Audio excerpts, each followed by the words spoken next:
আজকে সকালবেলা আমি গিয়েছিলাম মাতারবাড়ি। মাতারবাড়িতে এই জন্য গিয়েছিলাম যে ওই পুরো অঞ্চলটা, এর আগে আপনারা কয়েকদিন আগে দেখেছেন যে এখানে সালাউদ্দিন সাহেব এবং খসরু সাহেব কয়েকদিন আগে এই ব্রিজের, কর্ণফুলী ব্রিজের ওপারে একটি জায়গায় আমরা চাইনিজদের সাথে কথা বলেছি, চাইনিজদেরকে আমরা বড় একটা জায়গা দিয়েছি, সেখানে তারা মিল কারখানা করবে।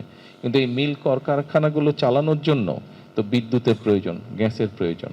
বিগত 17 বছর ফ্যাসিবাদের সময় যেটা হয়েছিল, এই গ্যাস বিদ্যুৎ এগুলো এমনভাবে ব্যক্তি খাতে বা বিদেশিদেরকে দিয়ে দিয়েছে, ফলে দেশের ভিতরে নিজেদের গ্যাস আছে কিনা এটা তারা খুঁজে বের করার চেষ্টা করেনি। নামটা বলবো না, কিন্তু আপনারা জানেন যে এমনভাবে তারা কাজটা করেছিল যাতে আশপাশের দেশ নিজেরা এখান থেকে কূপ খনন করে গ্যাস নিয়ে যাচ্ছে, দেখা যাচ্ছে হয়তো খোঁজখবর করলে দেখা যাচ্ছে যে বাংলাদেশ গ্যাসটাই তারা ওই দিক থেকে টেনে নিয়ে চলে যাচ্ছে। কিন্তু বাংলাদেশের নিজস্ব খনি, এই ফ্যাসিবাদের সময় নিজস্ব খনি তারা, এই যে আমাদের যে বাপেক্স আছে, তাদেরকে কোনো কাজ করার সুযোগ দেয়নি, তারা স্কোপই দেয়নি কাজ করার, বিদেশিদের হাতে তুলে দিয়েছে।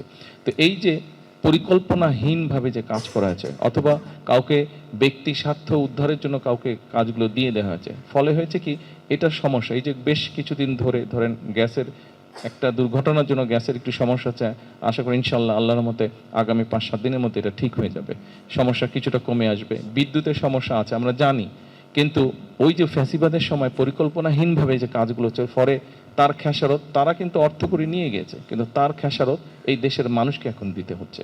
ফলে এই সবগুলো বিষয় একটা পরিকল্পনা গ্রহণ করতে হচ্ছে আমাদেরকে।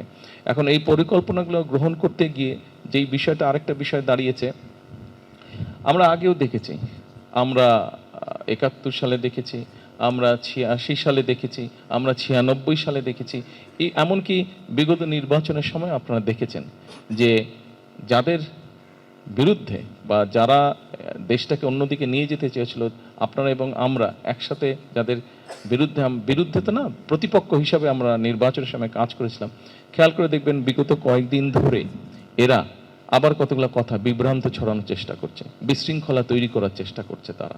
সেই জন্য আমি বলছি যে আমরা যে একসাথে কাজ করছি, দেশটাকে যে একটা সঠিক রাস্তায় আমরা নিয়ে আসার জন্য চেষ্টা করছি, এখানে আমরা নির্বাচনের আগে যেভাবে একসাথে কাজ করেছি, আপনাদের কাছে আজকে হুজুরের দোয়া নিয়ে আমি বলতে চাই, আপনাদের সকলকে আমি অনুরোধ জানাতে চাই যে আমাদের আগামী দিনগুলোতে আমাদেরকে একসাথে থাকতে হবে।